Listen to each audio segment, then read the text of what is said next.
एक छोटा सा बीज कैसे बन जाता है एक विशाल पेड़।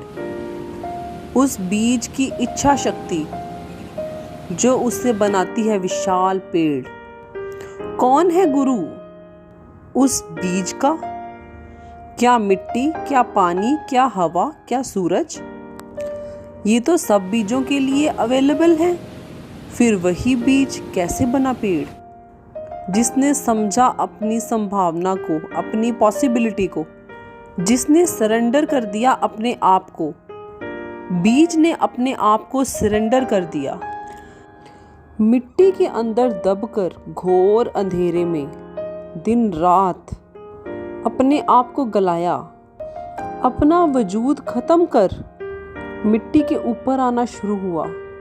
यही थी पेड़ बनने की प्रक्रिया। जिस भी इंसान में अपने आप को मिटा के, सब कुछ भूल के अपने आप को सरेंडर करने की भावना है, उसको कामयाब होने से, सफल होने से कोई ताकत नहीं रोक सकती। क्या गुरु हमें मदद करते हैं आगे बढ़ने के लिए? फिर कौन थे गुरु महात्मा बुद्ध के? कौन थे गुरु गुरु नानक देव जी के? गुरु तो देते हैं एक इशारा, दिखाते हैं एक रास्ता जिस पे चलना हमें खुद होता है।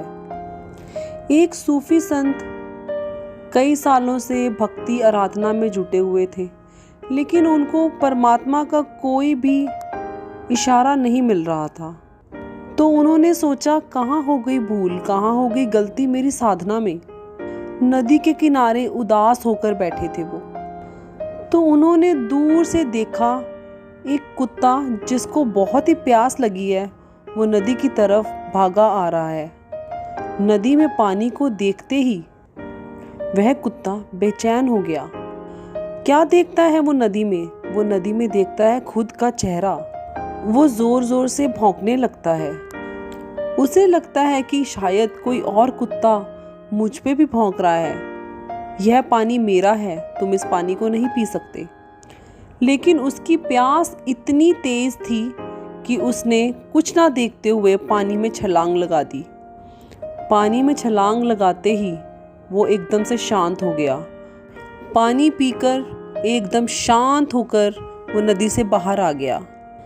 सूफी संत ने उस कुत्ते को प्रणाम किया और वहाँ से उठ खड़े हुए, यह कहते हुए कि तुम ही हो मेरे गुरु।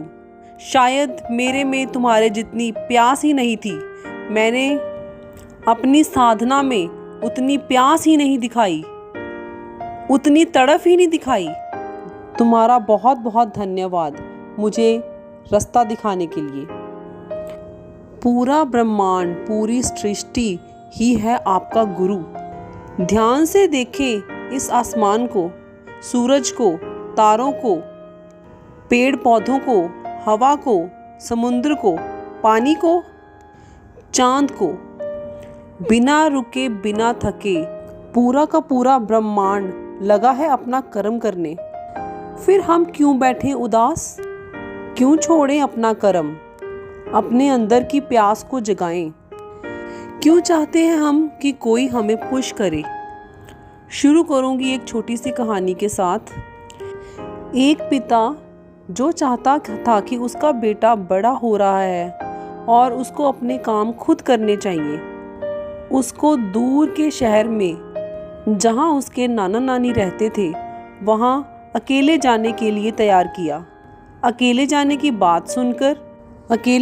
बात सुन वह थोड़ा घबराया। तो पिता ने समझाया कि तुम बड़े हो रहे हो, तुम्हें अकेले जाने की आदत होनी चाहिए। फिर पिता ने उसको समझाया कि अपना सामान ध्यान से रखो, किसी अजनबी से बात नहीं करना, ट्रेन में कैसे बैठना है, खाना साथ में ले लेना। 2 दिन बाद उसकी ट्रेन थी। जिस सुबह उस लड़के ने जाना था, पिता ने सारा कुछ फिर से समझाया। पिता के बार बार समझाने से वो लड़का थोड़ा चिड़चिड़ा होके बोला, मुझे बार बार मत समझाइए, मैं आपकी सारी बात समझ गया, मैं वैसा ही करूँगा जैसा आपने बोला। पिता मुस्कुराकर अपनी जेब में से एक चिट्ठी निकालते हैं और अपने बेटे को देते हुए बोलते हैं कि ये चिट्ठी अपने बैग में रख लो। जब तुम्हें कोई मुसीबत लगे तो इसको निकाल के पढ़ लेना। उस लड़के ने बड़ी ही बेदिली से उस चिट्ठी को पकड़ा और अपने बैग में डाल लिया। बेटे को स्टेशन पर छोड़ गाड़ी में बिठाकर पिता ने उसको अलविदा बोला। जब ट्रेन चली तब चुपचाप शांत होकर बैठ वह लड़का खिड़की में से बाहर देखने लगा। वह बहुत खुश हो रहा था कि वो अकेला ही अपने सफ़र को पूरा करेगा।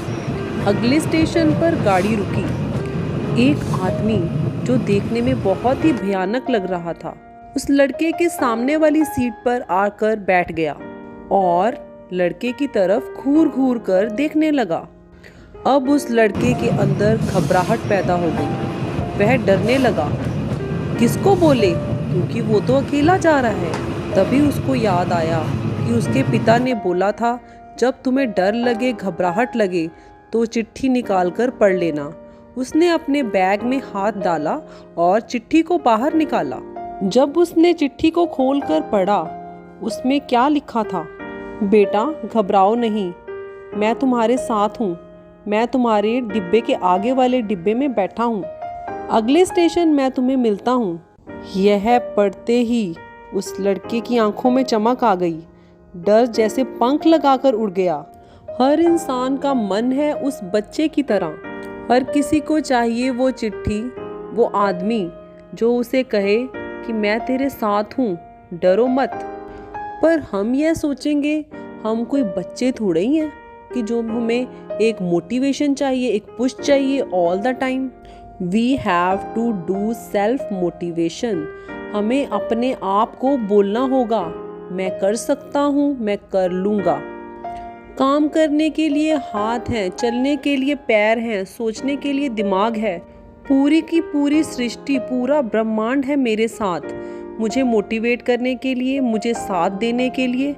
कोई काम जब आप ठान लेंगे करने के लिए, आपके आगे कोई ना कोई हेल्पर खड़ा हो जाएगा। वो कैसे आएगा, कहाँ से आएगा आप नहीं जानते, पर वो आ जाएगा।